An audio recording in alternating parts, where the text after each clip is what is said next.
Hey, hey, hey. Welcome to another episode of the Hardy Wrestling Podcast with your girl, Stephanie Hardy.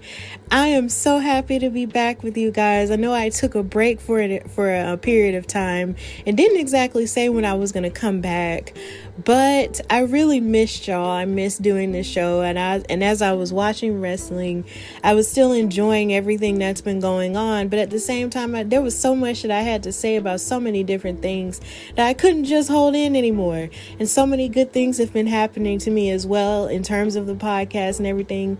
This is season 2, and I'm so grateful to be at this point, to have reached 30 episodes in my first season, and now to start the second season off with an amazing, heavy hitting episode. So of course I got your news and gossip-ish, and then I have a special interview with the one and only hot topic right now, former NWA Women's Champion Thunder Rosa, and then I have your weekly recap of all your favorite wrestling shows.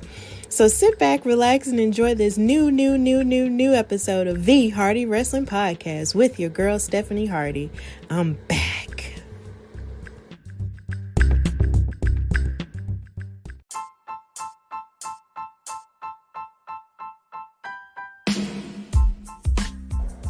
Okay, so I have a power pack news and gossip-ish for you. So there's a lot that has happened in the wrestling news landscape for all this time, and I'm just gonna discuss everything, as it comes. So the first thing on the docket is Matt Riddle and his name change. So on social media, someone took a picture on WWE.com and noticed that Matt Riddle's name had been shortened to just Riddle.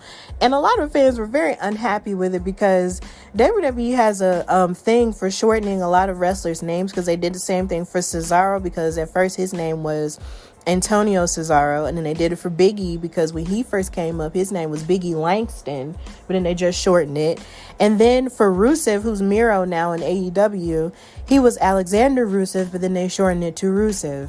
So now it seems that Matt Riddle is getting that same treatment, and he's just going to be called Riddle now. But he talked about it on Twitter and said that he didn't have an issue with it. He said, and I quote, "People, it's okay. I've been called Riddle most of my life. I actually prefer it, and it's my real last name. #bro, #stallion, #Riddle," in all caps. So he was okay with it. It seems like if he's okay with it, then maybe we should be. But at the same time, I'm going to always call him Matt Riddle. It's the same way with Bobby Roode. When they changed his name to Robert Roode, I didn't like it. I didn't like it because calling him Robert Roode is almost like trying to make him seem more proper than it actually is. And it's just longer to say than just Bobby Roode. So I'm going to call him Bobby Roode for the rest of my life. So I'm going to call Matt Riddle for the rest of my life. And they even did the same thing with Andrade. He was called, he was Andrade Cien Almas for his entire run in NXT. But then when he came up to the main roster, they shortened it to just Andrade. So it's just kind of a little bit annoying because when you get comfortable and used to someone's name being what it is, they just change it all of a sudden. You're just like, God dang. But anyway, there seems to be a plan going on backstage to have him to give him a more serious character presentation. So I don't know if he's going to still come out with his original bro type of thing, or if it's going to be like a different, heel turn type of thing where he's just a more serious MMA fighter with that background. Who knows? But we'll see. I know that lately, since he's been on television, he's lost a lot of matches. And now he's moved from SmackDown to Raw now. So we'll see what happens. Also in the news, Big E gave Daniel Bryan credit for advocating for his singles run. So if you may or may not know, when the WWE draft happened, Big E got put on SmackDown and Kofi and Xavier got put on Raw as the Raw Tag Team Champions. This is the first time the New Day has been separated from each other in 6 years. And it took a toll on them, clearly, and it took a toll on us. But, they're still going to have their New Day personas, as we can see. But Big E said in an interview on the Gorilla Position show that Daniel Bryan aided in the decision to push him as a single star. He said, "I have to give credit to Daniel Bryan because the run was from him. Daniel Bryan is the reason. He's not just like, hey, Biggie, but like he's actually a part of the process, and he's the one who said, hey, this is what we should do with Big E. So he's been behind that, and for that I'm really grateful. And it's kind of funny because not Big E, but Daniel Bryan is still, wrestling himself. But he said on Talking Smack 2 weeks ago that this might be his last run as a wrestler because he enjoys being home and being a father to his 2 children with Brie Bella and stuff. So this might be his last run as a singles competitor. But he's going to use his, influence and his power to sort of, give a leg up to the newer superstars, who actually need that push, because he actually just had a really good match with Jey Uso last night on SmackDown to qualify for the Survivor Series, men's team. And since he's behind Big E sort of getting this singles push, for all we know, this might lead to Big E getting a push towards the Universal Championship, which is something that I'm definitely gunning for, because baby, he deserves to go for a championship at this stage, and he also deserves to not have to wait as long as say Kofi Kingston did, which was 11 years. So if Big E is going to run for it, then I hope he runs with the quickest of ease to that Universal title, but who knows what'll happen during that time.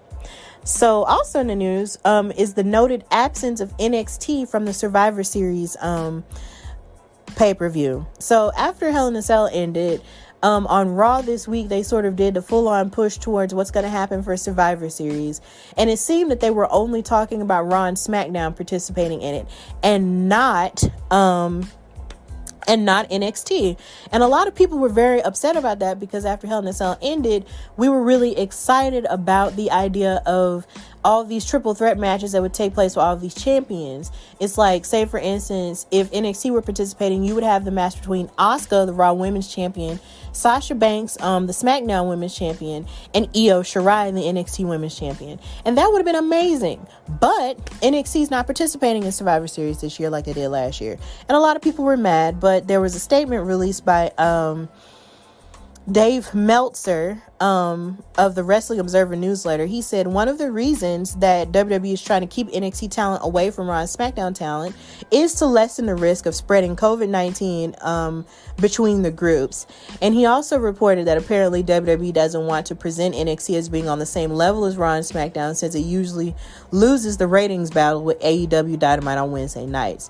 Now, I doubt if the ratings thing has anything to do with it, because last year, NXT was competing with AEW for ratings, but at the same token, they weren't really as focused on it, now, then as they are now per se. And I doubt that has anything to do with it, because NXT is always going to be one of the strongest brands that WWE has. Like, that's never going to change, and that's never going to change how we see it, how the fans see it, or whatever. And that's not going to lean into why they can't participate in a big 4 pay-per-view. So I'm leaning more towards the COVID-19 being the reason as to why they're not participating in it. And I'm sure it also has to do with the fact that the NXT champion Finn Balor can't participate because he's still dealing with his injury on his jaw that came from his match with Kyle O'Reilly from the last takeover that they had. So it kind of sucks that NXT can't participate this year. But if they're trying to keep people safe, then I completely get why WWE is doing that, because they don't want to run the risk of getting people sick, when they have to do hand-to-hand combat like that. It's a risk anyway, the fact that they're doing it anyway, but just the fact that, if they want to keep NXT people from getting sick and all their other superstars from getting sick, then I totally understand why. It's sad, but, you have to make adjustments to everything, as we all have had to do this entire year. So there we go. Also in the news, we have WWE and Netflix partnering to make a documentary on Vince McMahon.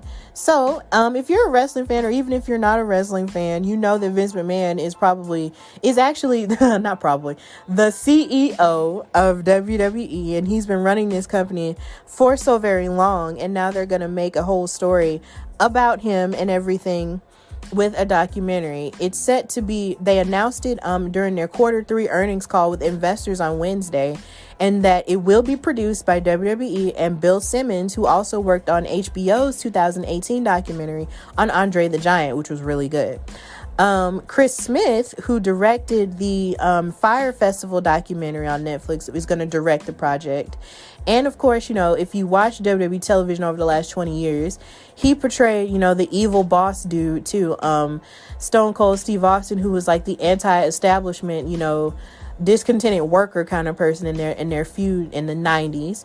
And in real life, there's a level of substance that his story has as a rags to riches story, because he was able to pull himself from poverty in North Carolina, coming from a trailer park, and an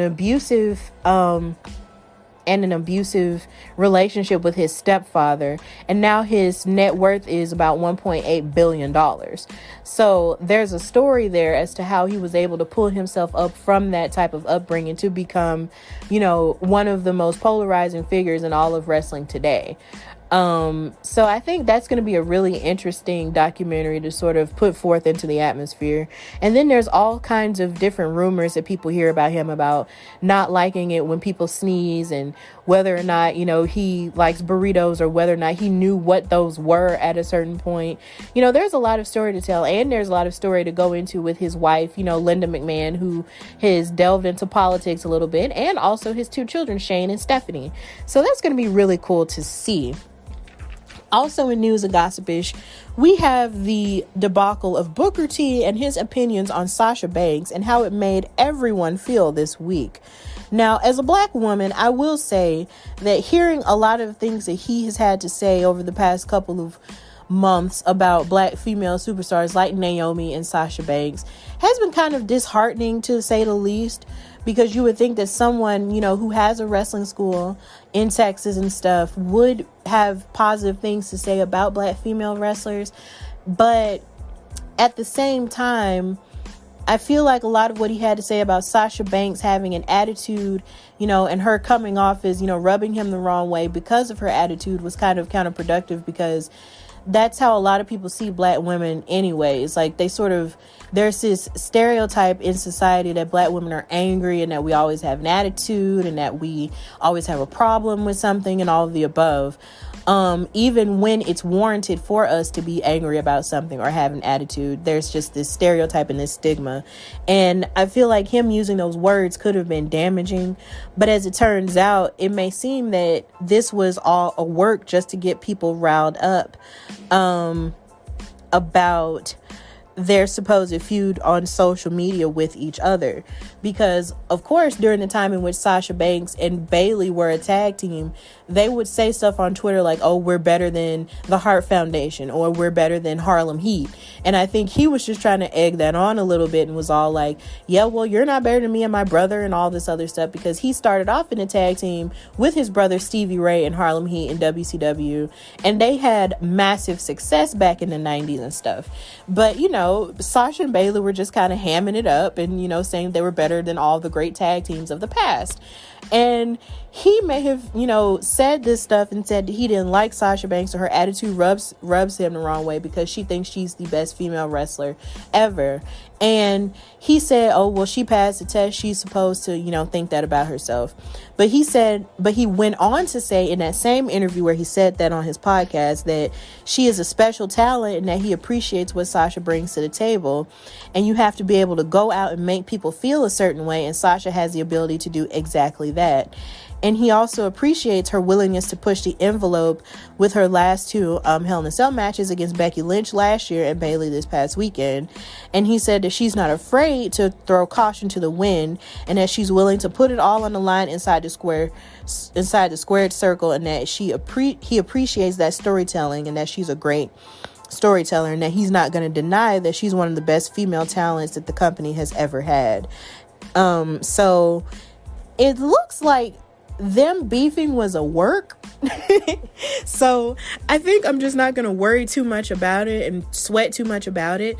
But what I will say is that I would hope that black wrestlers of the past will also support, black wrestlers of the future, especially, the black female ones, but definitely just support each other, because in a white male dominated industry, it's important that we, sort of celebrate each other as opposed to tearing each other down and stuff. Because there was a report where he may have said some negative off-kilter things about Jazz, the wrestling legend Jazz, in the past. And I appreciate Shantice from Talk of Champions, bringing that up, in discussing why he would say something, like he said about Sasha Banks. But I'm hoping that it was all a work and that we can all support each other, in our endeavors. Also in the news, and this is the last thing, is Paige and her passionate plea to not get rid of the Twitch account that she has created online. So here lately, over the past couple of months, there's been a back and forth between whether or not WWE should get rid of their Twitch accounts that their superstars have, because you have superstars the likes of AJ Styles and Zelina Vega, and also Paige, who have their Twitch accounts to connect with video game, fans who are also wrestling fans or who may not be wrestling fans, and they connect that way with their chats and stuff. And then as it turns out, they had to take off their stage names and sort of, make another name for their Twitch accounts and stuff like that.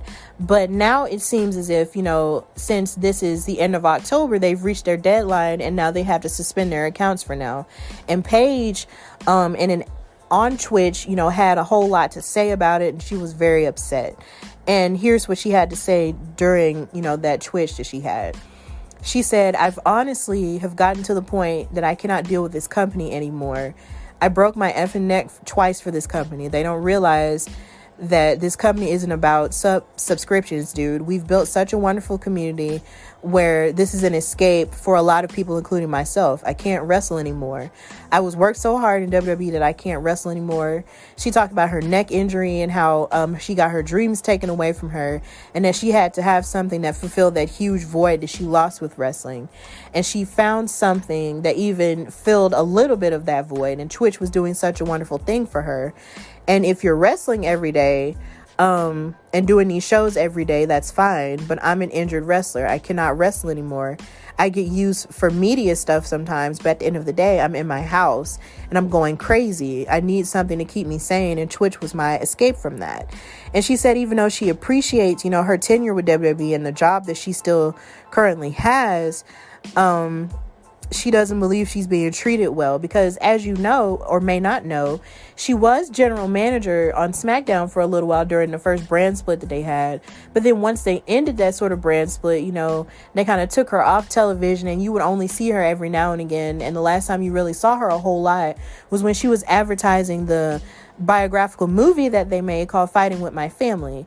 And then after that, you really didn't see her that much. So it's kind of sad that she's having this thing taken away from her, and that the other WWE superstars who have this have gotten this taken away from them. But AJ Styles was saying, in his statement, that this isn't goodbye, this is just a see you later. So hopefully WWE is coming to, some type of agreement with the stars for them to continue to do that, because connecting to the video game universe is proven very lucrative, as you can see with Xavier Woods' Up Up Down Down YouTube channel, which I do recommend. If you're not a video game person but you are a wrestling fan, you can watch wrestlers, do their video game thing. But then if you're not a wrestling fan but you love video games, you can watch them do that, and then you can be introduced to wrestling in that way too. So here's hoping that they can find a way to help them, connect to those fans and be able to continue to make that money that way. And that's all for news and gossipish. And now we're going to go into my interview with the absolutely amazing former NWA Women's Champion, Thunder Rosa.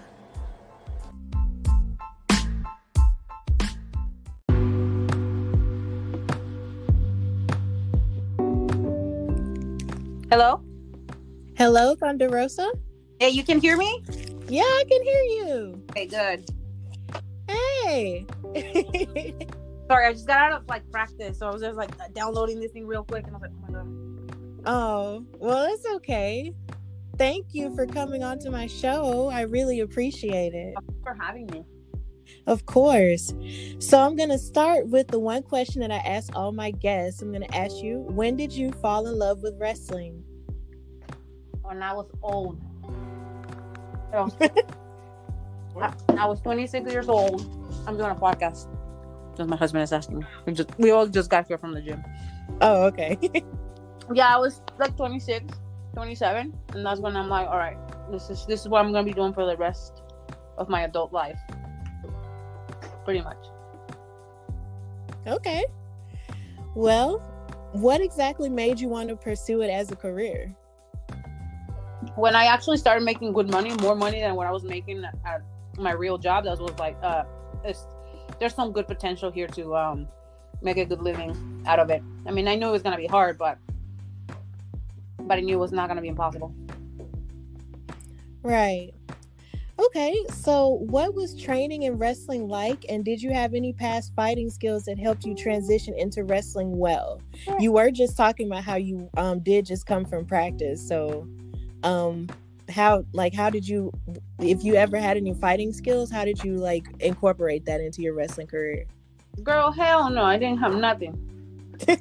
Nothing. I was just like, all right, I can roll. Okay. No, it was everything was learned just like I did everything else, like when I was older. Like that's when I started like trying different sports when I turned 18, 19, when I went to Mm-hmm. So that's when I did sports, and then when I did professional wrestling, I learned everything from scratch. And the MMA came when last year when I was 33. So I have no experience whatsoever. Okay. Now, I did notice a few days ago you made a post on social media about paying your dues by working and doing ringside camera work in a promotion that you had worked in.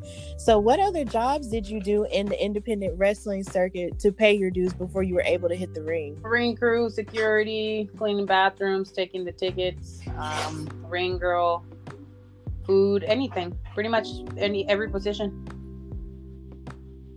Okay. Booking a show, that's before. Booking a show or like stuff like that, I wasn't in charge, like, but pretty much everything, like yeah, everything. Okay, so I believe that may have given you like a well-rounded experience then. Oh yeah, absolutely. That has me thinking about the business in a very different way than a lot of people usually or might think about it. And just like in the sport, like I feel like a lot of people just focus so much on the square circle and they don't focus in all the other aspects of what a show entails. Yeah, it's definitely a lot more than just the athleticism, that's for sure. There's so much that goes into it. So how has the culture of independent wrestling treated you going forward? Well, I've been in the independent scene for 6 years now, actually. This is my 6th year. October marked another year of my career. It was difficult at the beginning. I think it's like you have to find your niche, and then you have to find like the respect, because I feel a lot of women, especially women of color, we struggle a lot more than some of our people that we work with. And it's always been like an uphill battle to like expect and earn a spot. And then once you are there, like you have to like work so hard to maintain it.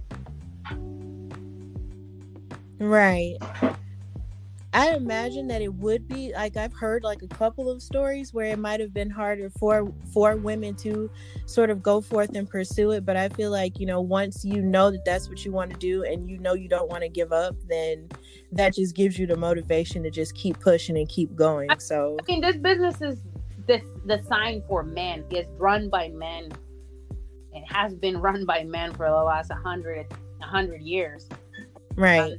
The women troops were managed by men and they were booked by men, so of course they will find a way to like weed out the ones that are not gonna make it.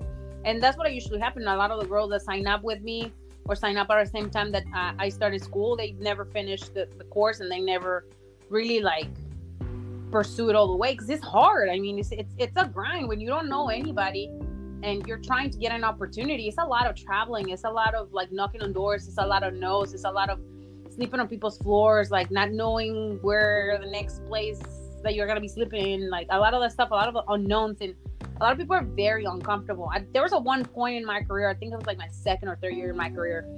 This is when I was in Lucha Underground. because I was still looking for opportunities as Thunder Rosa and not as Cobra Moon. One of my best friends, he called me a gypsy. I literally like lived out of my suitcase. Wow. For weeks, I would just go to like Chicago, New Jersey, Mexico, like anywhere that they will let me like stay at somebody's place. LA, like I used to go to LA a lot. I used to live in Oakland. Anywhere that they used to like, give me a place, I'll go and stay. Why? Because I wanted to get an opportunity. I want to be seen, and I know people were not gonna fly me. That was for sure. They made it very clear. But you know, sometimes you gotta invest in yourself, and that's what you gotta do. Right. And going into that question, how you brought up, you know, being a woman and being a woman of color, I want to ask you, is representation definitely important to you, you know, as a woman of color wrestler? Absolutely. I mean, I preach about it all the time. And now with a company that I own, Mission Pro Wrestling, representation is one of the most important things for me as a woman of color in this business. I don't think there is enough representation in the mainstream companies. There's always the same thing. Always. And always the same people get the opportunities. In the meantime, you see people that are very talented that are just in the back burner all the time. And even when they complain, they're kind of like, oh, whatever. Like, they're always complaining. No, they're not complaining. I mean, we all have the same right to ask for an opportunity and to be, you know, to be on top. I mean, we shouldn't be held accountable or be like, oh my gosh, she's being a bitch, you know. No, we're asking for what we deserve. But you know, I always preach that to like the girls, especially young girls, and just tell them that like, it is important that we as women, and especially women of color, that we show that we deserve a spot, that we deserve to be respected because we work hard. And I will just speak about the girls that I work in Texas. All of them work really, really hard. A lot of the girls that we've been working with for the last couple of months, they work really, really hard. And they said, always stay humble. But when you see that there's something unfair, you need to speak up, right? So I think that's important too, because people need to respect us. And I actually respect everything that you've done in that aspect, because when I was watching some of your matches from the past few years, I love watching your entrances and how one of them were actually to a Selena song, and I love her. And I was just like, man, this is so cool. Yeah. And I just appreciate your pride in your heritage. Like, I love it so much. I mean, you got to represent. I mean, I'm Mexican American. And I say that proudly. Even the flag that I have is a Mexican American flag. I was born in Mexico, but I was born and raised in Mexico. But United States is my country. I live in the United States. I love the United States. If it wasn't because I'm a citizen now, I would have never been able to like achieve some of my wildest dreams, you know, that I'm like right now, that I'm living as a professional wrestler, as an entertainer. And I'm really blessed to do that. So that's why it is important for me to represent all. Come on. Okay, so I want to switch gears and ask you, as you know, there's the pandemic that's happening and affecting everyone. How has it affected you this year in terms of work, and how have you been able to adjust to it? I had to adjust. First month, boom, YouTube. Stay connected with the fans. Stay connected with, showing them what am I doing, like do blogs with my dog, with my family, exercise vlogs, any type of blog that I could imagine. Then I opened a website in order to still be able to sell merchandise, physical merchandise, and send it, since I didn't want to do the Patreon part. Then we were able to do a lot of studio wrestling during the months of May and June. Mm-hmm. So that really helped us. And then in July, I finally pulled the trigger and I said, well, let's start our custom matches company, which is part of Mission Pro Wrestling too. And we started doing custom matches, and we had 6 people, and we all had our little 2-3 matches, and we make extra money from that. And then I just been doing things like that one is gonna keep us all safe, that nobody's gonna be, when I do the custom matches, I make sure all our girls are tested for COVID. It's very that everybody stays safe and healthy, because if somebody's sick, it's gonna affect absolutely everybody that is around them. So that's super important to me. And then we rebrand Mission Pro Wrestling, and now we're running shows that are run by women, which is really cool. Like our ring crew, all of us put the ring together. The ticket ladies, the camera, photographer, the agent, the booker, the referees, the commentators, everybody is a woman. So it's really interesting what I was able to do during the COVID. That sounds amazing, how you were able to create this atmosphere where there are mostly women working, and you're also, seeking to test and keep people healthy during this difficult time. I know it hasn't been easy on anyone. No, it hasn't. And the thing is, like, it is so important to adapt to your environment. So for me, that's what it was. It was like we were throwing a lot of ideas of things that we can do while we were here. And I mean, we're still throwing ideas. I mean, we are going to be working on other projects that are really good that we will be announcing them really soon. And I'm working really hard right now on doing a lot of photo shoots, a lot of content for other stuff, so I can get another source of revenue. I mean, you have to be ready for things like this to happen. We don't even know when the country's going to be open again. So there might be another, shutdown for what we know. So we got to be ready. Yes. So I want to ask, since you've wrestled for so many promotions like Lucha Underground, like you mentioned, and also All Elite Wrestling and so many different promotions, what have been some of your greatest experiences in these promotions, if you don't mind discussing them? Well, all of them had positive and negatives. I usually focus, even when there's a negative one, I focus on the life lesson. Like I used to tell the kids when I used to be in the rehab facility, like when you have like really crappy days and crappy things happen, like just take this as a life lesson. What did you learn from it, right? Right. So I'm sorry. So definitely in working in Lucha Underground, working in AEW, pretty much working in every single company except WWE, has taught me like about politics, about people's dynamics, groups dynamics, how to stand your ground, how to advocate for yourself when you have to, how to advocate for others too. Like important when you see something that is not right happening, and ultimately, like, it really helped me to, again, bringing it back to Mission Pro, to do something completely different with my company, something that I wanted to see that I didn't see in any other companies. And then change that. It's it's so important. We always talk about we want change, we want things to change, but nobody wants to do the work. So right, it is important when you have the means and you have the vision and you have the drive just to do it.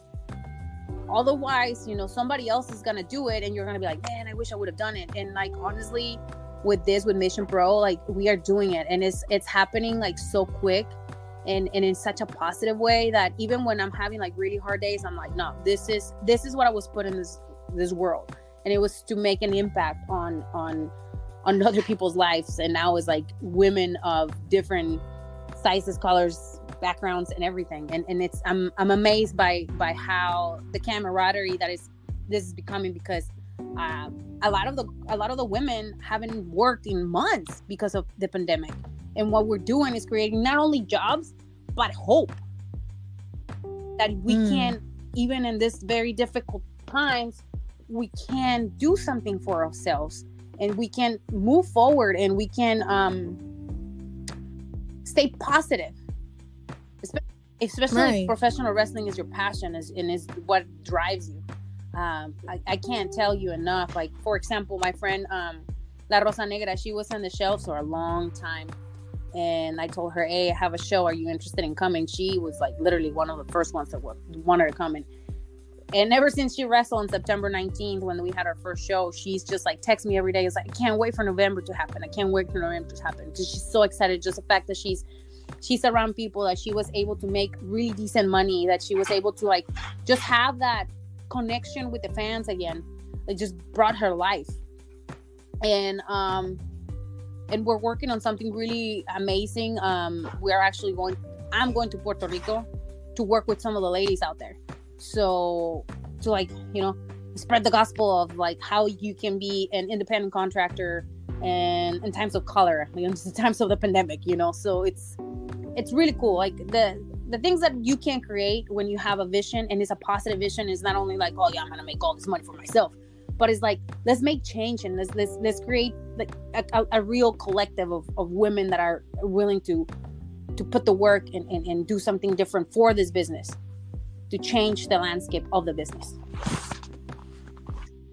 That sounds so inspiring to me personally, because that's kind of the same mindset I have going into the whole wrestling podcasting game. Is just to be positive and to know that my vision is actually, worth pursuing. So that actually inspires me to continue to go forward. So I appreciate everything that you just said about your experiences. So I want to ask you, who has been your favorite opponent to face so far, and if you have any dream opponents? I answered this question yesterday. It's like, my dream opponent is somebody who's really cool to work with. I just want to create magic in the ring and wants to have a kick-ass match. It doesn't matter if it's a 5-minute, 20-minute, 15 minutes, whatever. It's just somebody who would respect me as a competitor and just wants to have a good match. Awesome. I respect that. Okay, so how did it feel to get the opportunity to wrestle for a mainstream promotion like AEW? I honestly can't tell you. It just happened. They made.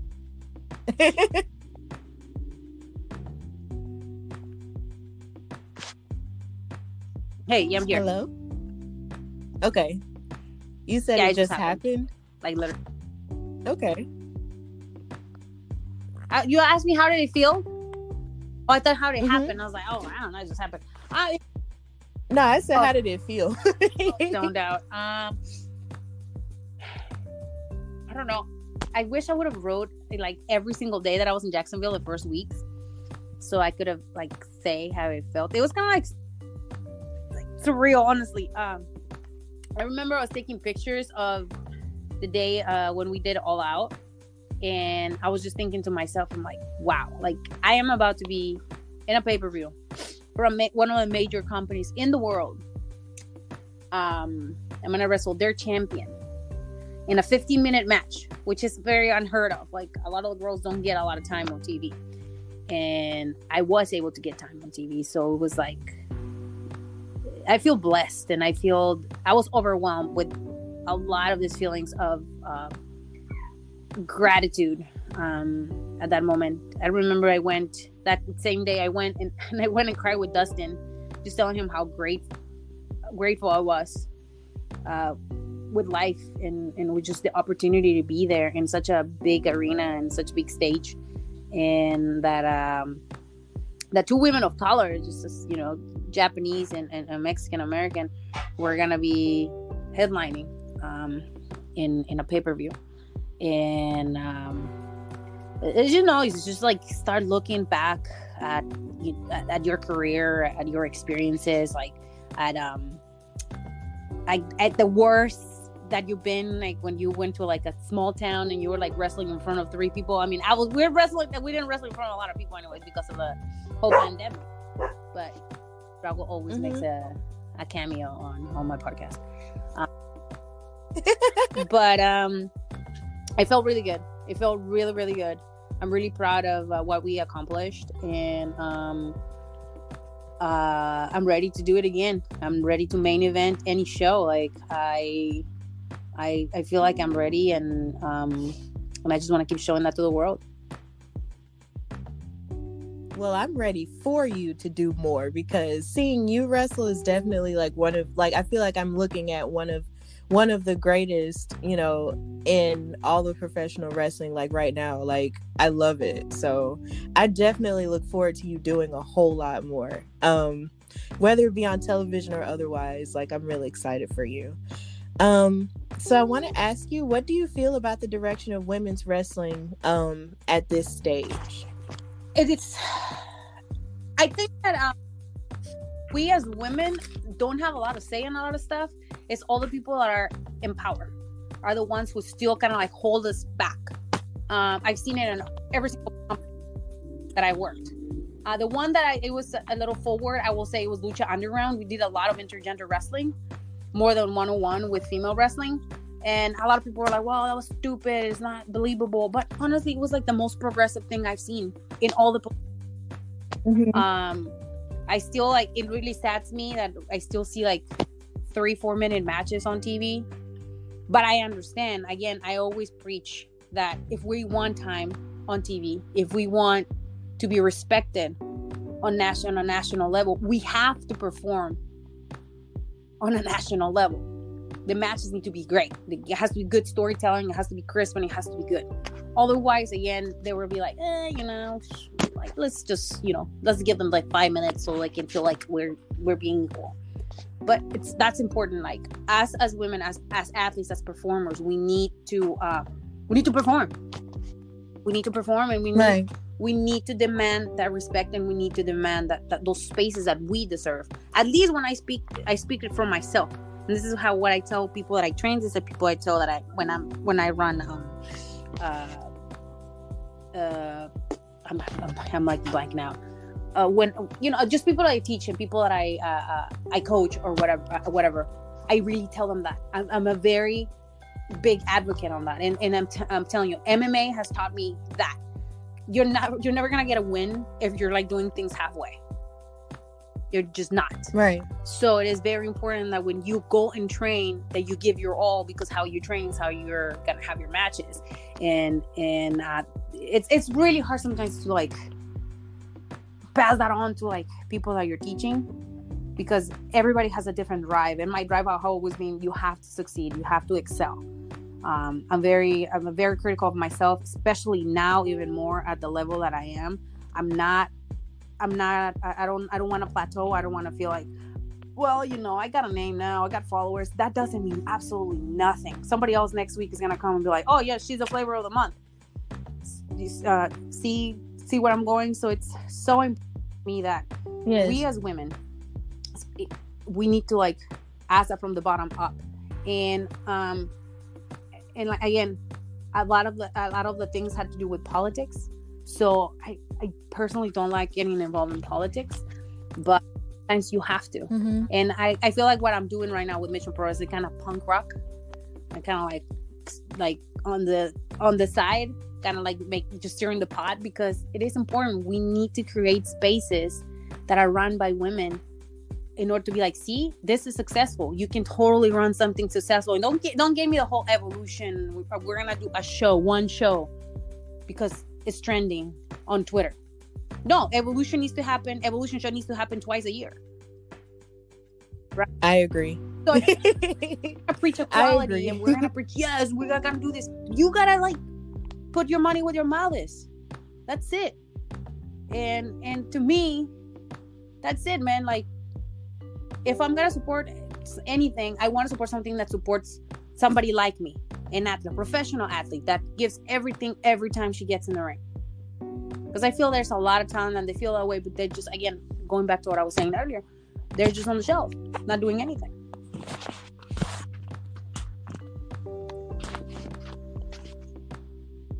Yes, ma'am. I love everything you just said. That's funny. I'm like, it's. I don't know if you're like, oh my God, she's getting too political right now. Oh no, not at all. Not at all. Like, I love how honest you're being. Like, I'm just really happy you're being as honest as you're feeling, because honestly, when it comes to the women, there's always so much more that can be done. And it just really seems like you have such a great passion for it. And I'm 100% here for it. Just speak your truth. I'm not cracking on any company in general. I'm not mentioning X, Y, and Z. I'm just saying in general. And I am very outspoken about this all the time, because I work really hard. I'm a mother, I'm a wife, I'm a sister, I'm a friend, I'm an MMA fighter. And to me, this is my livelihood. If you have another job, fine, great. I was there before.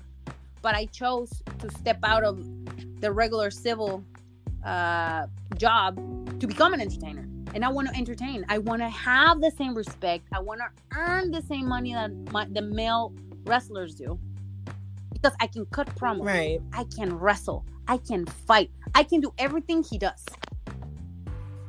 So, yeah. There you go. Exactly. I love how much you believe in yourself, and I just love how passionate you are about women's equality in wrestling. And I feel like, you know, with someone and all the multiple people who have, or at least multiple women who have that passion, it'll only go up from here. So, or at least that's just what I choose to believe. I feel like it can only go up from here as long as we stay passionate and continue to apply pressure for better opportunities. So I appreciate that mindset.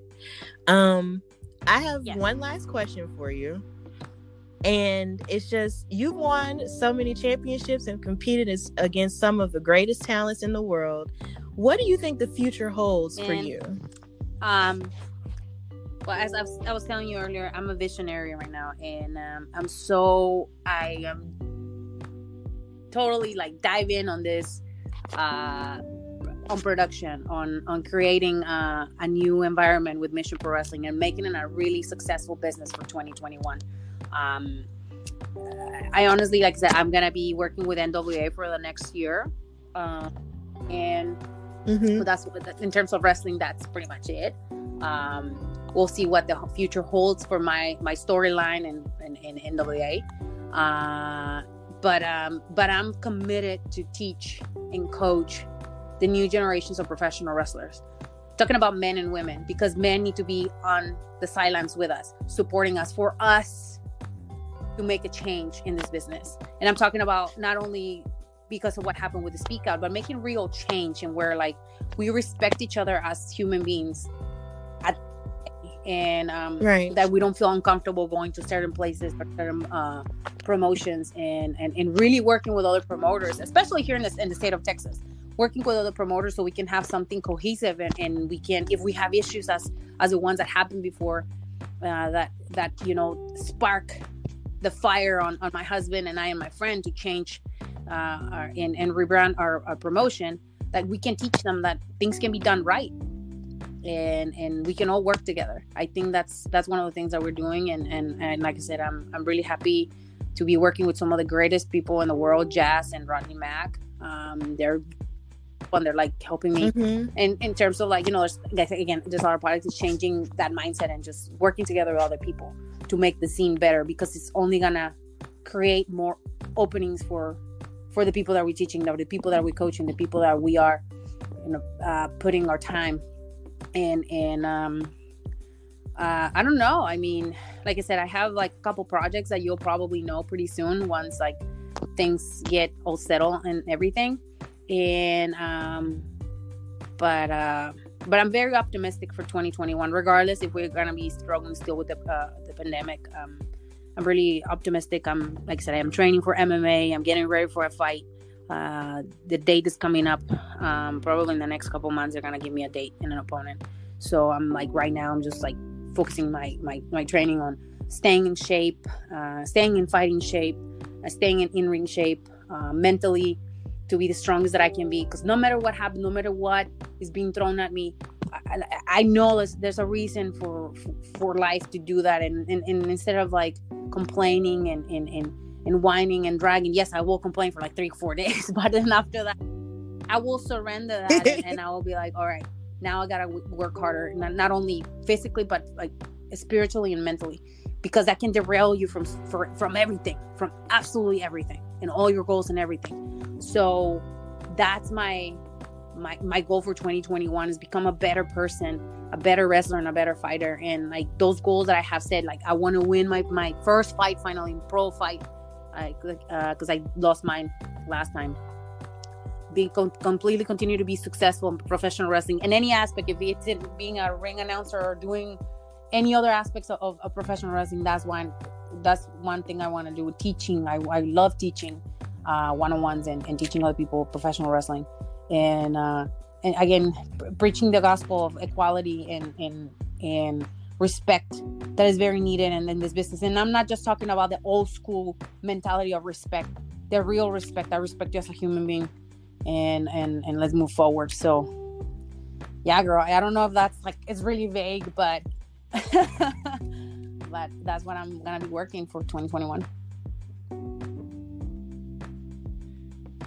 Actually, that's not vague. It's a perfect answer.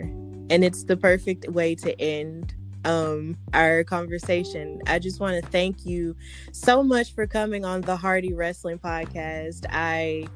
I'm really grateful for this conversation right now. Like, I feel, really inspired from having us, connected like this. So, is there anything that you have coming up later that you want to put over, or any merchandise or anything? Let me start with November 6th. We have our tournament Out of Hell.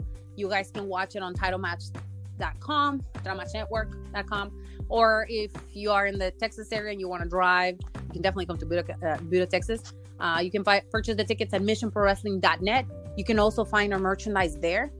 We're trying to be, for next 2021, a self-run promotion. So everything, all the money that we make on merchandise, donations, and sponsorships is going back to what we are working on. And like I said, you guys will see what we're working on. For me, you guys can go on thunderrosa.net, get all the merchandise there. I have 4 different t-shirts right now that you can get, so they're really cute. I'm getting more t-shirts because I sold so many now, and I have all kinds of 8x10s and everything. I'm working on other stuff for Patreon. I don't know when I'm gonna open it, but I'm gonna open it pretty soon. That's why I've been doing so many photo shoots. And then all my social handles are at Thunder Rosa 22, and you can also see me on my old stuff on YouTube and Thunder Rosa. And thank you for having me here. And I want to thank all the fans for being absolutely amazing and for supporting me 1,000% on every single thing I've done in the last 6 years. Without them, I wouldn't be talking to you right now. Thank you so much, Thunder Rosa. I really appreciate you and your vision, and I hope nothing but great things for you going forward, okay? All right. Okay, bye. All right, take care. Okay, so I was sitting with my friends one day and they asked me, Stephanie, how do you record your podcast? And I said, with the Anchor app on my phone. And they were like, are you serious? I'm like, yeah, it's that simple. It is absolutely free. There are creation tools that allow you to record and edit your podcast right from your phone and your computer. And it will distribute your podcast for you so it can be heard on Spotify, Apple Podcasts, Google Podcasts, and many more. You can also make money from the podcast with no minimum listenership. And it's got everything you need to make a podcast in one place. They even have classes and stuff that you can listen to that will give you all kinds of good tips on what you need to do in order to make the best podcast. So if you want to do this, download the free Anchor app or go to anchor.fm to get started. That's anchor.fm, or download the free Anchor app to get started.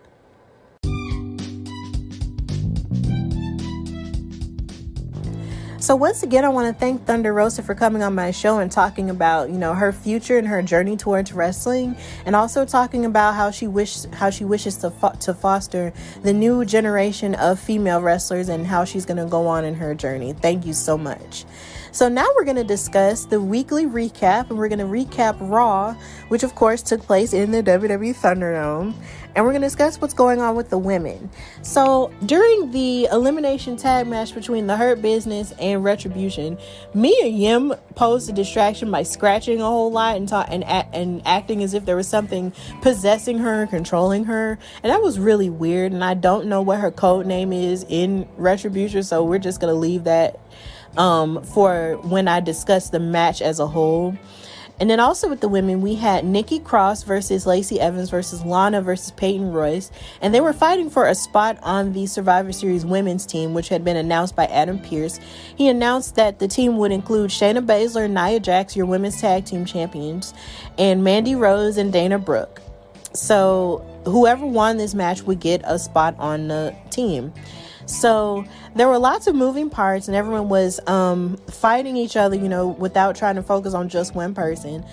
Lana was able to swoop in and take advantage of Evans to get a pin and earn a spot on the team. And this was very surprising, seeing as Lana, as of late, has been kind of on an up and down streak.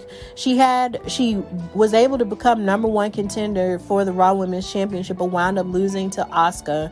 And then now she's sort of, bouncing back and winning these matches and stuff, to sort of earn a spot on this team. But then after she earned a spot on the team and Nia Jax offered her a hug, she decided to put her through a table for like probably the 6th time, and I don't know if this is kind of like a comedy thing where there's always this reoccurring comic spot like they used to do in Looney Tunes and cartoons and stuff like that.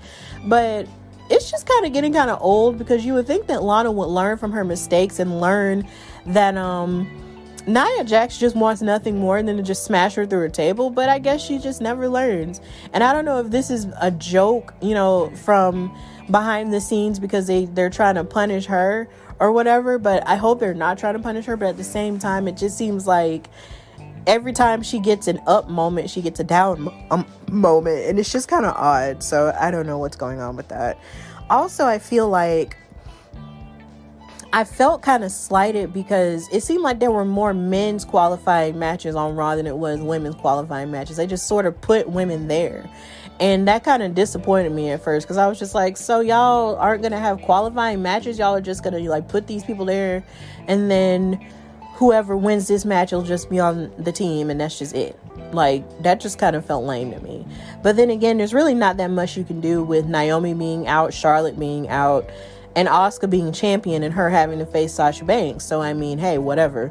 So, but I will say that did disappoint me as I was watching it.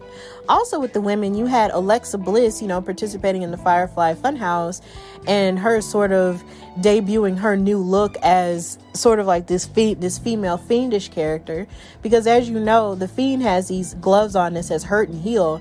Hers said play and pain, and she also had these really crazy eyes, like the Fiend has, that were like orange and stuff. It was definitely perfect for this week being Halloween week. And she also had a moment of bliss, and she had Randy Orton on the show, and her and the Fiend were playing mind games with him, because it seems like they're trying to go after him for that WWE title that he now currently holds, because he beat Drew McIntyre at Hell in a Cell. So she was playing games, she was laughing and all that other stuff, because she was luring him in for the Fiend to try to beat him up or eat him up or whatever.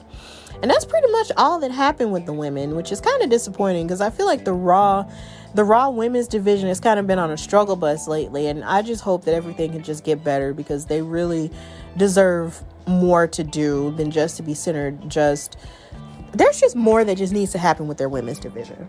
So the show started with Drew McIntyre coming out, and talking about losing to Randy Orton at Hell in a Cell in a pretty okay match. And then he paraphrased a quote from Rocky, where Rocky was talking about, it's not about, winning, it's about how hard you get hit, and can get back up, because that's how winning is done. And I know I'm paraphrasing here, and I know it's not perfect, but that's what he said. And after he was talking about that and taking responsibility for losing the match, which I thought was very surprising, because he had a good championship run, and he's lost to this dude who's won the title 14 times now. The Miz came out, and he came out with John Morrison to gloat about winning the Money in the Bank briefcase from Otis, at Hell in a Cell, which upset me. Also because Tucker was the reason why Otis lost, because Tucker actually turned on Otis and hit him in the head and caused Miz to actually win the match. And it made me sad, because I wanted someone new who hadn't had Money in the Bank to cash it in, but they decided to give it to the Miz, so boo, whatever. And now I guess Otis and Tucker are going to be feuding against each other because they were best friends, and now they're not. So Drew McIntyre told him to be careful with what he said, because he wasn't in a good mood. And then they said that his title reign was impressive, but just like everything, it had to come to an end at some point. And then the Miz also talked about how he beat Randy Orton for the WWE title when he had the Money in the Bank contract the last time, and he promised to do it again. But Drew McIntyre was tired of it, and then he hit Miz with the Glasgow kiss. And then before he could do any damage to John Morrison, The Miz made the save and then ran up the ramp. And then McIntyre said, he'd speak to management and made sure that they'd have a bad night. And he challenged The Miz to a match. So this was a pretty good segment here. You were able to see Drew McIntyre be the brooding guy who's angry at the fact that he lost the title that he worked so hard to achieve. And then you have The Miz out here, rubbing it in his face that he has the opportunity to cash in that Money in the Bank contract at any point. He could have cashed it in that night, but he chose not to. But, it's just so much that, that was going on in that segment, but it was still pretty okay. Then we had Jeff Hardy versus AJ Styles for the umpteenth time. And even though they work really well together, and AJ Styles was definitely smart in working that injured knee that Jeff Hardy has, Hardy Gang, it's just the fact that I've seen them wrestle so many times before, especially on SmackDown here lately for the Intercontinental title, when AJ Styles had it and when Jeff Hardy had it. It was just kind of like, it was a pretty good match, but I was just a little, discontented with it. But to be honest, the best part about that match was the fact that since AJ Styles has a new bodyguard out here named Jordan Amagbehin, who hails from Nigeria, he had a presence out there that was just undeniable. There was a point where Jeff Hardy, was leaping off of the ring to try to go on to AJ Styles, and Jordan caught him midair. And it was just interesting to see, his athleticism and see how, he's able to move in that aspect. So he caught him, and it was just effortless. So he definitely had an impact on the outcome. But, AJ Styles is going to AJ Styles. He's going to cheat. But then also you had Elias smashing a guitar over Jeff Hardy's back and getting revenge on Jeff Hardy because Elias thinks that Jeff Hardy was behind him getting injured in that car accident when we all know it was Sheamus. So since they're all on the same show, I assume that somehow Sheamus is going to get, hit some type of comeuppance for what he did. But I guess Elias just isn't hearing it right now and he just really thinks it's Jeff Hardy. So, whatever. So now AJ Styles is on Team Raw for the Survivor Series match.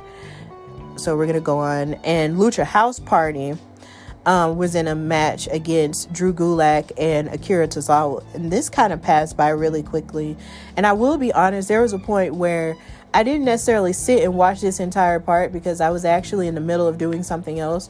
But I was able to say that I think there isn't an issue with the fact that R-Truth is out here with the 24/7 title and all the other stuff. But, after that point, Drew Gulak and Tozawa was teaming up to take on Lince Dorado and Grand Metalik.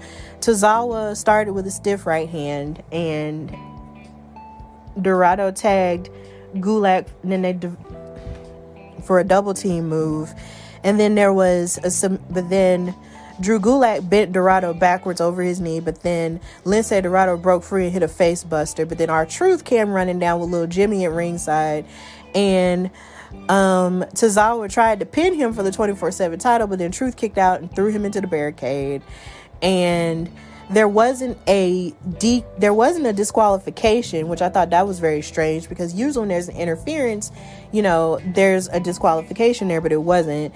But then everybody's tried to pin R-Truth for the 24/7 title, but then Dorado was able to pin Drew Gulak to win the tag match, but then Truth was finally able to get away. So that's really all that happened there. It was a whole lot of madness going on. Then we went on to Elias versus Keith Lee, which I believe was another qualifying match for the Survivor Series team. And this match was kind of different because you had, the smaller heavyweight Elias against more of the big linebacker in Keith Lee. And Elias was in the ring, and then he gave a promo about his brand new album that had dropped that night. But then once the match started, Keith Lee just went in on him. And he asserted his dominance. He ran over Elias with a running crossbody. And then Elias had to take a breather outside the ring, but then the Limitless one threw him over the announce table. Then they came back from commercial, but then Keith Lee kept Elias grounded in an armbar. And then Elias countered with a powerbomb with a surprising Hurricanrana, which I thought was really cool. And then he followed up with a knee to Keith Lee's face. And then Jeff Hardy's music began to play, and then the distraction led to Keith Lee hitting the Spirit Bomb for the win to qualify for the Survivor Series team along with AJ Styles. And then Jeff Hardy gave Elias some payback by hitting Elias in the back with a guitar. So I'm glad that Keith Lee, as a new superstar on Raw, is actually going to be able to participate in Survivor Series this year, because last year, when he participated in Survivor Series for Team NXT and he had that face off with Roman Reigns, it was so amazing. So now he gets to assert himself more as a superstar on Raw, and I'm really excited about that. Then we had the elimination match between the Hurt Business and Retribution. And this match irritated me because it just seemed like this was like the second match in a row that Retribution has lost. And they were trying to make them look so dominant, especially in revealing that Mustafa Ali was the leader of Retribution and the guy who was the SmackDown security camera dude, and him supposedly talking about how they're going to shake up the landscape of Raw. But now they've lost both of these matches. You know, I'm not really going to go into what happened in the match, but just know the Hurt Business won. But I was really irritated with Retribution, you know, having to keep losing these matches over and over again, but then making themselves look dominant afterward with a promo afterward talking about what they're going to do and how they're going to take over and all this other stuff. You're not doing a good job of taking over if you keep losing these matches to the Hurt Business. And that's just how I feel about that situation. Like, if Retribution is supposed to be meant to be this amazing, you know, faction that's supposed to turn Raw and the WWE Universe upside down, why are you consistently having them lose? And I know that the Hurt Business deserves to have, you know, this big run or whatever, but why are they always losing to them? It's kind of irritating. Like, it's really irritating me. Then The Miz and Drew McIntyre had their match. And John Morrison tried to provide a distraction early on, but then McIntyre still took control of The Miz and cornered him for a chest chop and some stomps to the body. But then The Miz kicked him in his bad knee, but then it barely, you know, slowed Drew McIntyre down. Because Drew McIntyre had his knee worked in that Hell in a Cell match. But he was still going on and pressing on. And then The Miz took control for a few moments, but then Drew McIntyre started throwing him around the ring with belly-to-belly suplexes, and then he took out Morrison in ringside before he nailed the Claymore for the win. So this was a good win for Drew McIntyre to get, especially bouncing back from his loss to Hell in a Cell. So I'm assuming that somewhere down the line, he's going to want a rematch for his title. Well, not his title, but Randy Orton's title. I'm so used to Drew McIntyre with the title that I'm saying his title, but I'm sorry, y'all. But, he's going to want a rematch with Randy Orton. So they're going to go into that a little bit later. So that's going to be interesting. Then we had a match with Matt Riddle versus Sheamus. And this match was pretty good. Sheamus was showing a lot of his athleticism. Matt Riddle was showing off. They locked up, and then Matt Riddle took Sheamus to the mat with a double leg takedown. And then Sheamus rolled out of the ring to regroup. And then Sheamus planted him with a takedown of his own and then applied a modified Kimura lock.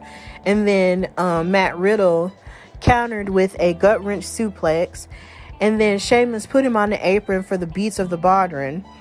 And then we came back from commercial break to see Sheamus having Riddle grounded. And then Matt Riddle made a comeback and hit the Broton for a 2 count. And then he hit an exploder suplex from the top rope, but still couldn't get the pin because Sheamus just wasn't going to give up. Then Sheamus blocked the floating bro with his knees and began focusing on Matt Riddle's back. And then the former MMA fighter applied a sleeper, but then Sheamus broke the hold and then kicked out of a German suplex. And then Sheamus drilled him with a bro kick for the win. Now, I feel weird about Matt Riddle being called up and not being, you know, utilized to his best because he's been losing a lot. Like, he lost the last time he wrestled on SmackDown. And then now he's losing on Raw to an established superstar like Sheamus. Like, you would think that Sheamus, would probably do Matt Riddle a favor and then let him go over, and put Matt Riddle over, but it looks like that's not going to happen. And now that Sheamus is going to be on Team Red, on Team Raw for Survivor Series, this will cause for Matt Riddle to sort of, shake some things up. Because like I said in News and Gossipish, there's the rumor that they're going to change up his character a little bit to be more serious. So here's hoping that Matt Riddle can bounce back, once they've, figured out what they're going to do with him. And Drew McIntyre attacked Randy Orton after his run-in with The Fiend. And even though The Fiend was standing right behind Randy Orton, he went ahead and decided to run towards, Drew McIntyre. And they started to, fight each other while Alexa Bliss laughed in the background, on the ring apron. And then the lights went out, and then when they came back, Alexa Bliss was gone and Randy Orton was on the ramp, and then McIntyre was in the ring by himself. But then The Fiend was standing right behind him, and then he still continued to fight Drew McIntyre, and that's where the show went off. So this was a different episode of Raw going after a pay-per-view. And hopefully things will get a little bit more organized with, as they go into Survivor Series and stuff. And hopefully the women's division will have a whole lot better going for them going forward. And now we're going to recap NXT.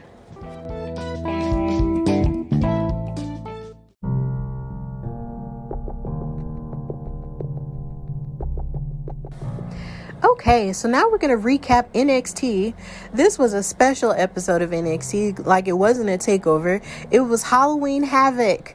So for anyone who watched WCW back in the day, Halloween Havoc was this pay-per-view that they used to have that was centered, of course, around Halloween, with a giant pumpkin in the background with all kinds of creepy stuff like ghosts and spider webs and graveyards in the set and everything. So this is what was going on. It was hosted by Shotzi Blackheart, who did a phenomenal job as a host. She performed a star-making performance as the host of the show, and she had amazing outfits. To start the show, she was kind of dressed like a Frankenstein kind of character with red boots and like very tight-fitted jumpsuit that was sort of made in Frankenstein skin.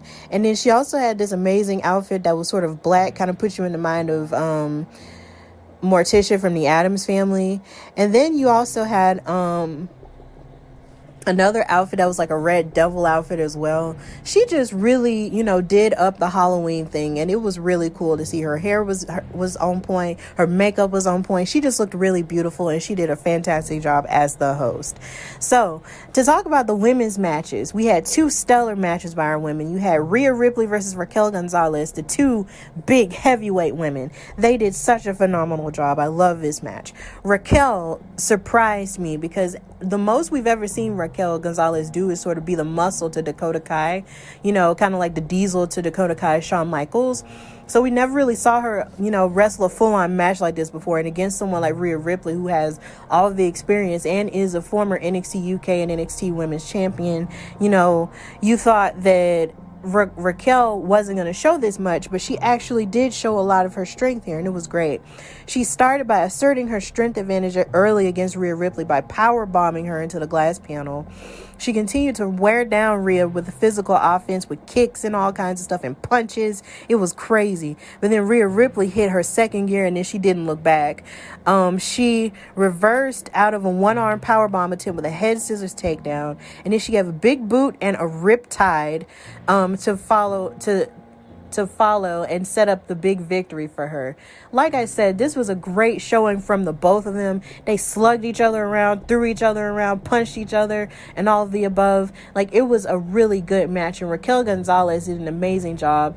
And I loved her outfit too. Her outfit was paying tribute to Selena. Of course, with her red and white bustier. It didn't have the rhinestones like Selena's did, but it was still really cute though. And then Rhea Ripley came out with a lot of eyes and teeth on her jacket. So everybody was doing up the Halloween thing. Also with the women, you had the NXT women's title match between Io Shirai and Candice LeRae, and of course this was a spin the wheel make the deal match. So once they spun the wheel, their match stipulation was tables, ladders, and scares.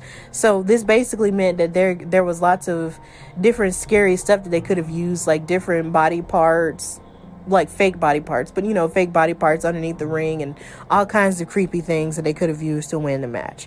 So and of course, they had to climb the ladder in order to retrieve the title and, win it or whatever. And then something interesting that happened was the fact that Poppy came out dressed in costume and performed Io Shirai's theme song.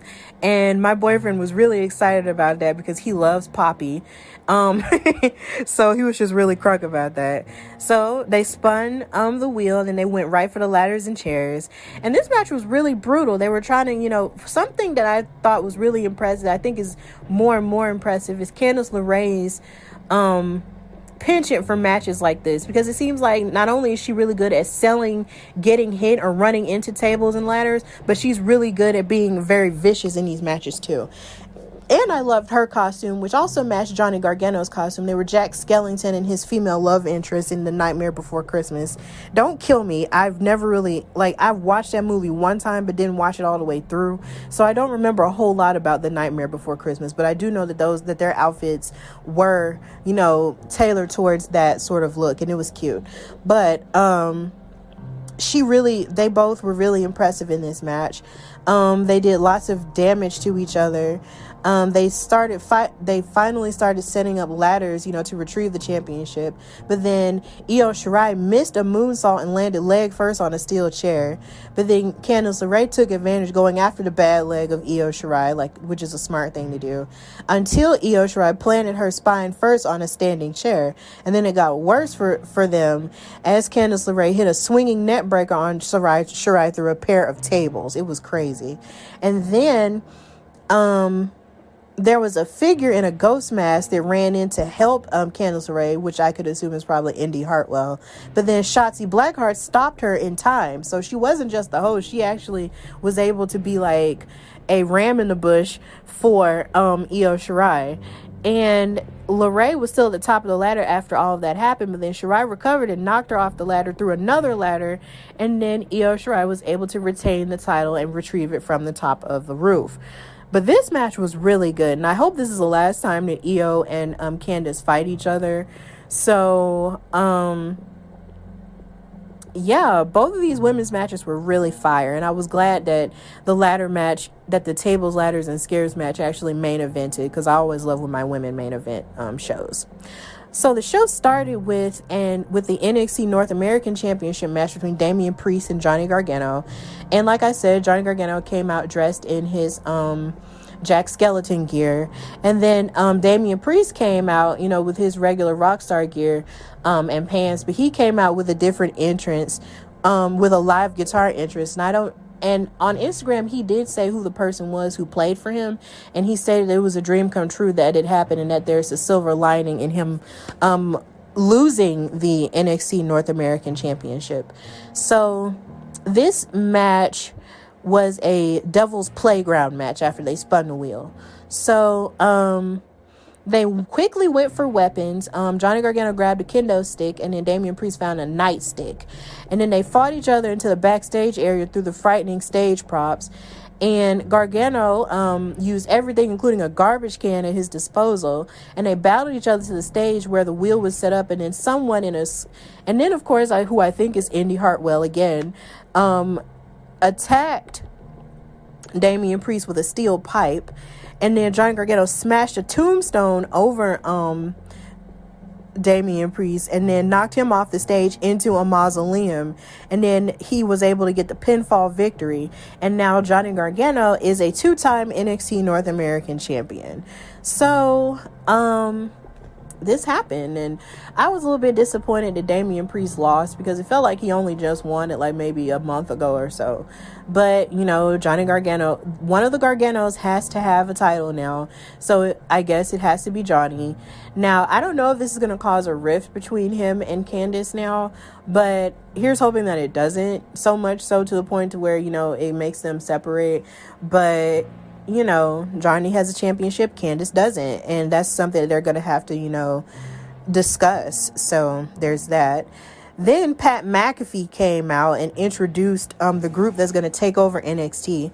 So last week, Pat McAfee revealed himself to be the guy who interfered and beat up the remaining members of the Undisputed Era and caused for them to not, be in the running to go for the tag team titles again. And he wound up helping Oney Lorcan and Danny Burch win the NXT tag team titles that they definitely deserved, but I didn't think they would win it in such an underhanded tactic. So he stood with them, Pat McAfee stood with them and taunted Undisputed Era, and he told the world that he had originally chosen Ridge Holland to attack them, but he took another option after Holland's injury that he, had with his ankle, and he knew he had the right guys to take over NXT. Then Kyle O'Reilly came out for revenge, and he came out by himself, to try to get revenge on them for what they had done. But then Pete Dunne, returned to NXT, and it was definitely a welcome return. I'm pretty sure everybody was happy to see him in the audience. But then he looked ready to help Kyle O'Reilly with a steel chair because they were both holding chairs together. But he decided to hit Kyle O'Reilly in the back with the chair, and then he revealed himself to be the fourth man in their group. So now Pete Dunne is aligned with Oney Lorcan, Danny Burch, and Pat McAfee. So now you can only hope that once the Undisputed Era recovers, it's going to be a 4-on-4 thing. And there are rumors going around that this is supposed to be a setup for War Games, which I absolutely love. And if all of these people are going to participate in War Games, they're going to destroy each other, and I am going to love every inch of it. Then we had a short match between Santos Escobar, the Cruiserweight Champion, and Jake Atlas. And this match went relatively quickly because Legado del Fantasma came out with him and helped him cheat, and the Phantom Driver ended the match really quickly. And I thought this was kind of disappointing for two people who could probably go a little bit longer, but they probably couldn't do that much, seeing as they had a whole lot of other stuff to do in the Halloween Havoc themed show. And then also in a video package, you had Ember Moon talking about how happy she was that Dakota Kai was able to assert herself and attack her last week, because when she had left NXT to go to the main roster, Dakota Kai was afraid of her own shadow, and she was getting beat up by Shayna Baszler constantly over and over again. And now Dakota Kai has turned heel, and she's trying to assert herself more. So now Ember Moon said that she wasn't afraid of the new Dakota Kai, and that they're going to have a good match next week, and I'm really looking forward to that. Then we had a Haunted House of Terror match between Cameron Grimes and Dexter Lumis. And Cameron Grimes was trying to get William Regal to talk, to get him out of the match. And then as he was trying to do it unsuccessfully, he got led to a van that was being driven by Michael P.S. Hayes. And he made a statement saying, "Oh my God, I hate rednecks." And I was like, oh my God. And I couldn't believe he said that out loud. And I said, I wonder how AJ Styles feels about that. But either way, it was funny. And then Cameron Grimes, tried to be confident as he entered the haunted house. But his confidence quickly left as he got, stalked by Dexter Lumis constantly. And then he ran into all kinds of frightening zombies and monsters and all kinds of stuff. It was bad. He only got back to the van to see Dexter Lumis, in it and driving it, but then he began running down the street, and he ran all the way back to the NXT arena, and then zombies crawled towards Cameron, and he was forced into the ring to finally face Dexter Lumis, and then a female zombie climbed on top of Dexter Lumis and then jumped onto Cameron Grimes, and then when Lumis tried to, hit his double stomp, he wound up missing, and then Lumis planted Grimes with a katagame into the silence for the win. And it was a technical submission, and this match was really good. If you're into the theatrical stuff, it was really good. And it was also really funny to see Cameron Grimes, who's usually so confident and talking about how he's going to send people to the moon. He wound up not sending him to the moon and wound up losing. So this was just really interesting to see, and he wound up losing the match, and Dexter Lumis now, has solidified himself as the creepy guy to kick all kinds of butt. So that was really good. And that's pretty much all that happened on NXT. And now we're going to recap SmackDown, which was really good last night.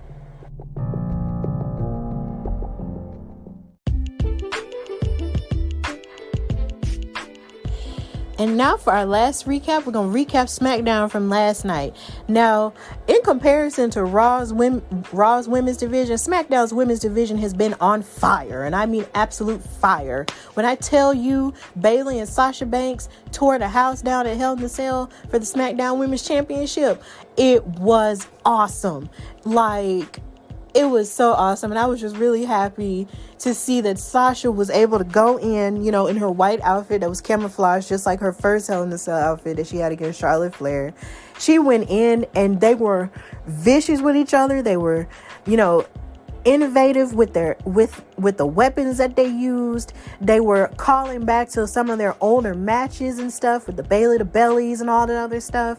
And also with the first takeover match they had where Sasha was trying to destroy Bayley's arm or destroy her face with the chair to end the match, where she won the SmackDown Women's title, and how Sasha was finally able to win a match in Hell in a Cell because she's lost the last two she participated in. I was on that ride and it was fantastic. So we're going to talk about the women first. They actually had a qualifying match for the SmackDown women's team against Natalya, Bianca Belair, and Billie Kay. They were backstage, talking to Adam Pearce and trying to sort of force themselves on the team and force themselves to be captain. And Natalya was saying, I should be captain simply because I'm the leader of the women's division and I've been here the longest and blah, blah, blah. And Billie Kay came up with a picture of herself with a resume on the back of it saying everything that she's ever done. And then Bianca Belair was like, well, since Survivor Series is the best of the best, it only makes sense that the EST should be on the team, right? So Adam Pearce made the triple threat match and they fought each other.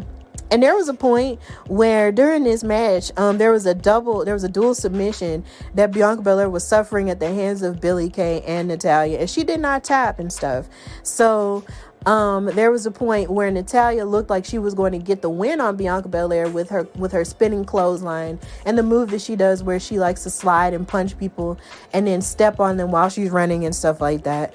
And Billie Kay, of course, was giving the comedy tease that she's known to do and stuff like that. But ultimately, Bianca Belair wound up winning with the KOD. And she wound up pinning her, I believe it was either Billie Kay or Natalya.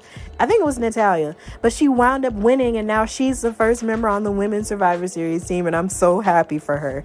And her outfit was orange, and it was really cute. And it was Halloween themed, so it was really cute.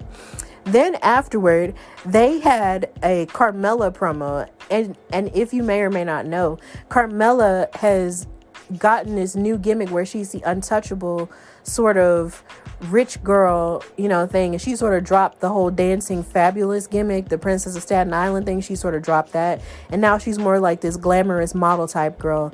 And she had her va-va-voom on. She had her hair all curled up with a red lipstick and her red dress with some champagne. And she was talking about how next week she's going to prove why she's the untouchable one or whatever. And it was so cute. And I was like, okay, girl, come on, because I listened to her podcast that she has with Corey Graves called Bear With Us. And that's really lately where I've been getting all my Carmella stuff lately. And it's really good to see her on television with this new gimmick. I'm ready to see what she's going to offer us now. Also with the women, you had Aaliyah sort of being, in this storyline with Murphy, and now they're romantically linked, and she confessed her love for him after Ray and Dominic were trying to beat up on him after he was trying to apologize, and they're all angry because she sort of turned against him because they don't trust him because he was aligned with Seth Rollins and the whole Monday Night Messiah thing with him for so long, but he's trying to show that he's on their side because he's in love with Aaliyah. But something that I did notice is the fact that she said that she loved Murphy, but Murphy didn't say that he loved her back. I mean, they kissed, but my thing is, love is a two-way street. Don't love me if I say I love you, I need you to say I love you back to me. I need you to feel the same way I do. So that happened. And then also with the women, you had Bayley confronting Sasha Banks because Sasha was out celebrating and talking about how she was able to learn that the one person she needed and the one person she actually needed was herself, and she needed to tap into that part of herself in order to win that SmackDown Women's Championship finally and take away the one thing that she cared about the most. But then, of course, Bayley, being the party pooper, came out and said that the only reason that she beat her in that match was because Bayley didn't want to sign that contract for it, and she forced her hand and forced her to sign the contract. And she said that she's going to take the title away from her next week. Bayley and Sasha are going to fight each other next week for the SmackDown Women's title on SmackDown. And Bayley was saying that we all know that when it comes to titles, you can win them, but you can't keep them. And that's something that I try to ignore a lot as a Sasha Banks fan, is the fact that every time she wins a title, with the exception of the NXT Women's title, because she held that for 7 months, before she lost it to Bayley, it's like when she came to the main roster, she was able to win the Raw Women's title 5 times, only to have a short reign of, say, like a week or 2 or something like that. And it kind of sucks. It really sucks, because she said one time in an interview with Sam Roberts that the company had it in their minds that Sasha really doesn't need a title to be over, whereas someone like, say, a Charlotte Flair would need a title to be over. But my thing is, when you have somebody like Sasha Banks, who is arguably the best women's, one of the best women's wrestlers in the world, it's like you're making it seem like she's only good, for being a flash in the pan, and she's not a substantial champion. Whereas you give all these other people substantial reigns who aren't even as good as she is. And it's not fair. Like, give her a substantial reign. Like, don't just, and I'm hoping that they gave her this title, hoping she'll have a good run with it, and not just give her the title just because she's on The Mandalorian or something like that. Like, the Sasha Lorian deserves to have a title reign that's longer than a week. So let her keep it. I'm very passionate about this, but I just want her to keep the title. And I'm going to need for Bayley to sit down and just leave her alone and just let her live her best life. Like, seriously. And I believe that's really all that happened with the women in terms of that. But still, it was very much more substantial than what's been going on Raw. So the show started with Roman Reigns and Jey Uso. And Jey Uso is having to sort of, have a come to Jesus meeting with Roman Reigns, because at Hell in a Cell, Jey Uso lost because Roman Reigns was beating up Jey Uso so bad that his brother Jimmy came out and said, in a very great performance, by the way, this Hell in a Cell match was fire too. He was out there saying, no, you need to stop this. And he was giving an air of reality to it when he said, this is Josh, it's Josh and John. It's Josh and John. We can fix this. We can fix this. And they were crying and stuff. And Roman Reigns was crying and all the other stuff. But then he put Jimmy in a chokehold, and he was waking Jay up to say, hey, you need to help me. You need to help me. But then Jay said, man, I quit. And Jey Uso last night was saying, you use the one person, he told Roman Reigns, you use the one person I would say I quit for, because that is his twin brother, and he told him, I hate you. And then Roman Reigns was like, I love you too. But you have to fall in line. I'll give you to the end of the night to fall in line, or else you're out of the family. And you can tell that Jey Uso, there was like a tug of war going on in Jey Uso's heart. It's like he didn't want to submit to Roman Reigns, but at the same time, he knew he had to in order to remain in the Samoan family. But honestly, how can you undo blood? But anyway, he wound up giving up. It was so bad. But then Jey Uso and Daniel Bryan had a qualifying match to fight later on in the night to be on Team SmackDown for the men for Survivor Series. So we were going to be able to see what happened then.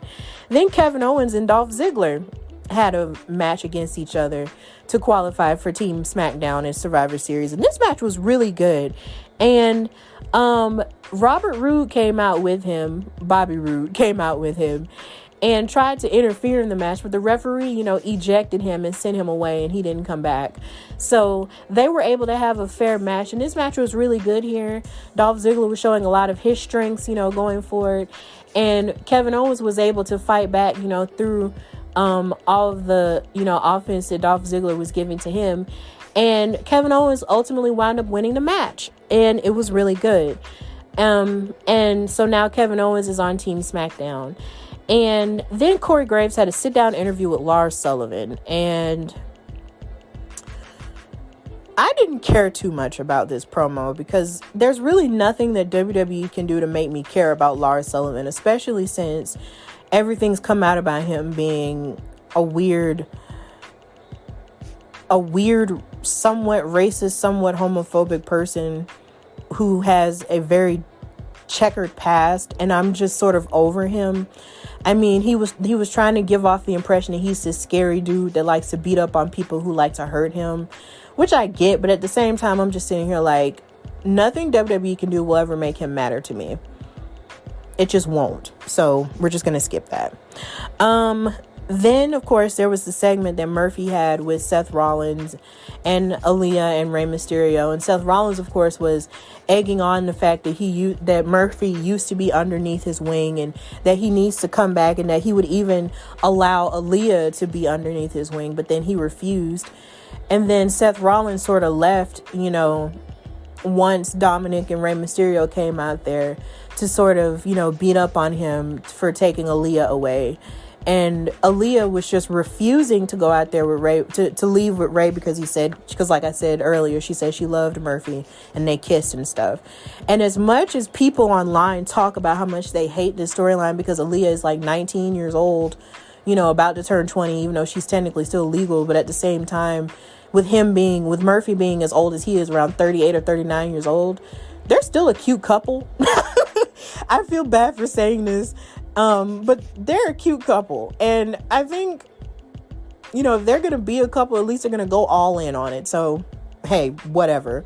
But I'm going to need for Seth Rollins to not just be, to just take his Friday night falafel self on somewhere. And then after that, the Street Profits and Cesaro and Shinsuke Nakamura fought each other in a non-title match. And this match was really good. Both teams were able to show their strength. There was a point where Cesaro was being so powerful that he launched Montez Ford into the virtual audience, and it was really cool because of the height that Montez Ford got. And I just love watching Montez Ford sort of jump around and give all of his clotheslines and stuff because he has so much energy. And I just love his frog splash. And of course, the Street Profits were able to win because it makes sense for management to sort of push them forward because they're going to have to look strong going into their Survivor Series match against The New Day in Kofi Kingston and Xavier Woods. And they were saying earlier this week that they felt like this is a dream match. And it means the world to me because you have two of these great black male tag teams going up against each other, in Survivor Series. And it's just absolutely beautiful to see those two fight each other. And it's going to be great. So they won with the cash out. And there was a point where Montez Ford, he almost hurt himself with the frog splash. So I'm hoping he's doing okay so they can go for it with that match. Then to end the night, we had Jey Uso versus Daniel Bryan. And this match was really good. You saw a lot of course, the things that we know Daniel Bryan to do with his yes kicks and all of his, submission maneuvers and stuff like that. He did a really good job, and Jey actually did a really good job, holding his own in a match against someone of Daniel Bryan's caliber. The story was even furthered even more with Roman Reigns coming out and watching the match in order to see, how Jey was going to perform. And once Jey was able to win the match, fair and square to qualify to be on the SmackDown team, Roman Reigns got in the ring after Daniel Bryan rolled out, and Jey told him, all right, you're the head of the table. I know what I have to do now. I'm sorry. I know what I have to do now. And it was so sad for me because I didn't want Jey Uso to surrender, but then he didn't want to lose his place in the family. So he finally surrendered. And after he surrendered, he proceeded to beat up on Daniel Bryan more and more. And Jey Uso kept saying, I understand now. And then Roman Reigns was like, make him understand. And he beat him up. And it was so sad because I'm just like, Jey is now turned into this evil dude. And now I guess they're going to start some type of Samoan dynasty faction, maybe? I don't know, but it was still intriguing. And I literally feel like Roman and Jay deserve to be nominated for a Primetime Emmy for their acting work, because their performances over these past couple of weeks leading into, that first match they had at Clash of Champions, then into Hell in a Cell, and then now with him aligning with him, this is some of the best acting I've ever seen out of them. And it's just great. And I don't understand why shows like Raw and SmackDown and NXT aren't ever, thrown in the running for mainstream television awards like this, but I feel like they really need to be. And if they ever were thrown into the ring for that, then Roman Reigns and Jey Uso would be a dead ringer for it.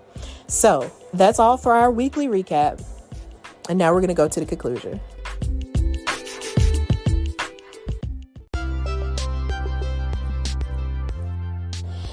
Okay, so I want to thank you for listening to this new episode of the second season of the Hardy Wrestling Podcast. I missed being away, but I needed to take some time to just take a breather because I've been going so hard with the first season, and I had 30 episodes and stuff, and I was just trying to decide how to, make the podcast go forward and all the new things, and sort of brainstorm some more ideas as to how, to move the podcast forward. I hope that I can continue to give you good stories and great interviews and help you, navigate this crazy world that I'm in love with, which is professional wrestling. If there's any shows that you want me to cover, or any type of old stuff that you want me to cover, don't hesitate to message me. My Instagram handle is at Hardy Wrestling Podcast, and my Twitter handle is at Hardy Wrestle Pod. And you can follow me on Facebook at Hardy Wrestling with Stephanie Hardy, because it still has that old name and I'm trying to change it, but I can't. And you can always message me and ask me any wrestling questions that you want or whatever. Or, you can make some requests or something, and don't hesitate to do that. I'm also still selling my Chill, Positive, and Passionate t-shirts for $20. If you want one, don't hesitate to message me about those. They come in the colors of black and white, and you can order from sizes small to extra large, and you could just tell me if you want one and stuff. And I'll have it made and shipped out as soon as I can. Because I'm really busy and stuff with life and work and stuff. So thank you so much for supporting the Hardy Wrestling Podcast. And I also want to thank Thunder Rosa for coming on the show. I'm really grateful that she was able to, talk to someone like me who's starting off in this world, who just started this podcast in February, and now it's October, and I'm talking to someone like her. I'm so grateful for it, and I, wish her nothing but the best in her wrestling career. So thank you for supporting me and listening to the Hardy Wrestling Podcast. And until next time, bye y'all.